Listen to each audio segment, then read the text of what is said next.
इस हाउस में हम क्या करने आ रहे हैं? हम लोगों के मसाइल हल करने आ रहे हैं, लोगों के मसाइल को उबारने के लिए आ रहे हैं। बदकिस्मती ये है कि ब्यूरोक्रेसी जो है, they are called public servants and we are public representatives. हमारा काम है लोगों के मसाइल उबारना, और पब्लिक सर्वेंट का काम है उसको उस पर काम करना, उसको हल करने की तरीके बताना और हल करने की कोशिश करना। मैं 22 साल से इस हाउस का मेंबर हूं, मैंने कभी नहीं देखा, हालांकि चीफ सेक्रेटरी साहब 7-8 बार 10 बार आए, लेकिन जो कंसर्न जिनके क्वेश्चन है वो हमेशा गैलरी में मौजूद रहते हैं, ताकि वो ऑनरेबल मिनिस्टर को बता सकें कि इसमें कितनी हकीकत है, या जो ऑनरेबल एमएलए उठा रहा है, पब्लिक इशू उठा रहा है, तो उसको कैसे हल किया जाए। मैंने देखा यहाँ इस बार ब्यूरोक्रेट जो हैं, जो कंसर्न सेक्रेटरीज हैं, वो तो सेक्रेटरीट में बैठे हैं या घरों में बैठे होंगे। यहाँ सिर्फ डायरेक्टर प्लानिंग को भेजते हैं या डायरेक्टर फाइनेंस होता है गैलरी में। तो ये 22 साल में पहली बार हमें एक्सपीरियंस हुआ है कि ब्यूरोक्रेसी कितनी इन 7 सालों में बिगड़ गई है कि they don't want to listen the honourable MLAs. So I raise this issue in the assembly, और मुझे उम्मीद है कि ऑनरेबल चीफ मिनिस्टर उसका संज्ञान लेंगे, और हाउस की तरफ से बताया गया कि एक नोटिस भेजी जाए चीफ सेक्रेटरी साहब के नाम पे और डिस्प्लेजर इसमें दिखाया जाए। लेकिन उन्होंने चीफ सेक्रेटरी साहब तो ज्यादा मशगूल रहते हैं।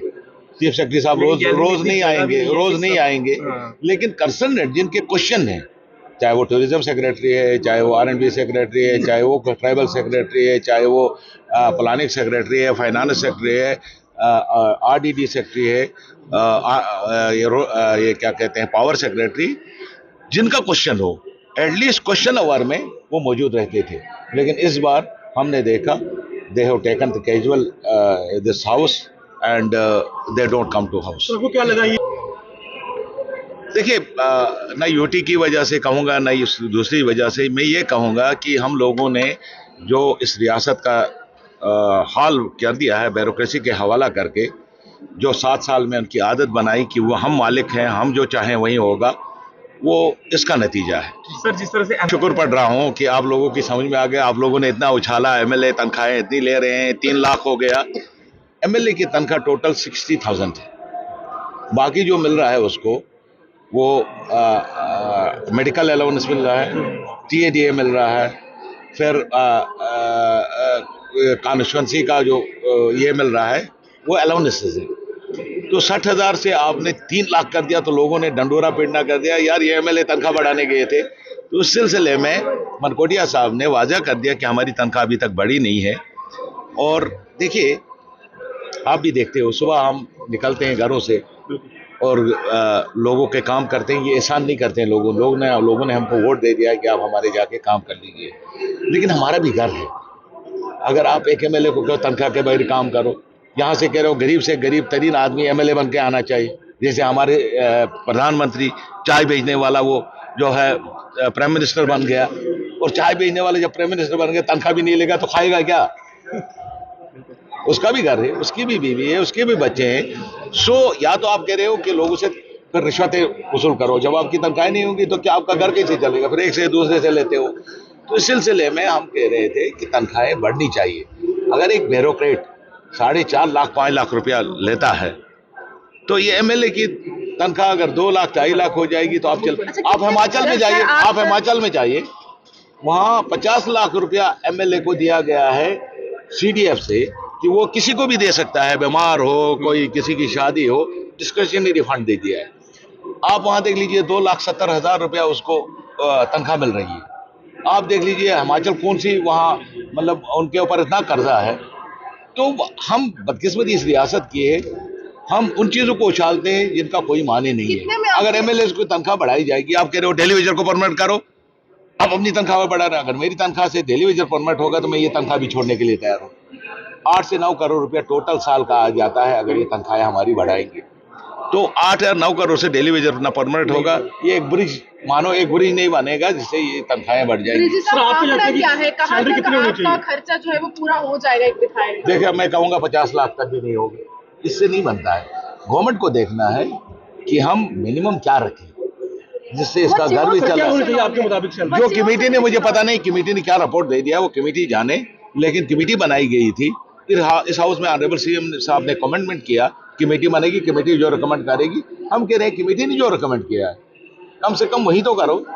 और ये मनकोटिया साहब ने अच्छी बात कही कि हर 10 साल के बाद मुलाजिम का तनख्वाह बढ़ता है, पे रिवीजन आ जाता है, हमको बेइज्जत किया जाता है इस हाउस में रोज रोज रोज रोज रोज। हम लोग सोचते हैं अपनी तनख्वाहें बढ़ाने के लिए रोज बात करते हैं। एक प्रोसीजर के तहत, जिस तरह से क्राइटेरिया के तहत हर 10 साल के बाद, जिस तरह आगे कल में नहीं होगा एमएलए, जरूरी नहीं है, सही बताया इसने। 4 साल के बाद वोट देंगे, 5 साल के बाद नहीं देंगे तो घर में होगा। आज कितने एमएलए जो लास्ट ईयर थे उनमें से तो तनख्वाहें उम्र भर के लिए नहीं बढ़ती है। ये 3-4 साल जितना रहता है वो लेता है तनख्वाह, उसके बाद वो तो घर चला जाता है जब नहीं हारेगा। सर अगर 60,000 से एक एमएलए का घर नहीं चलता तो 9,000 से डेली वेजर का घर भी नहीं चलता। हाँ, यही तो बात है। बहुत अच्छी बात कही आपने। एक डेली वेजर उतना ही खर्च करेगा जितना उसकी ये है। मेरे घर में सुबह से शाम तक कोई 100 लोग आते हैं, 150 लोग आते हैं, 200 डेली वेजर के घर में तो नहीं आएंगे ना।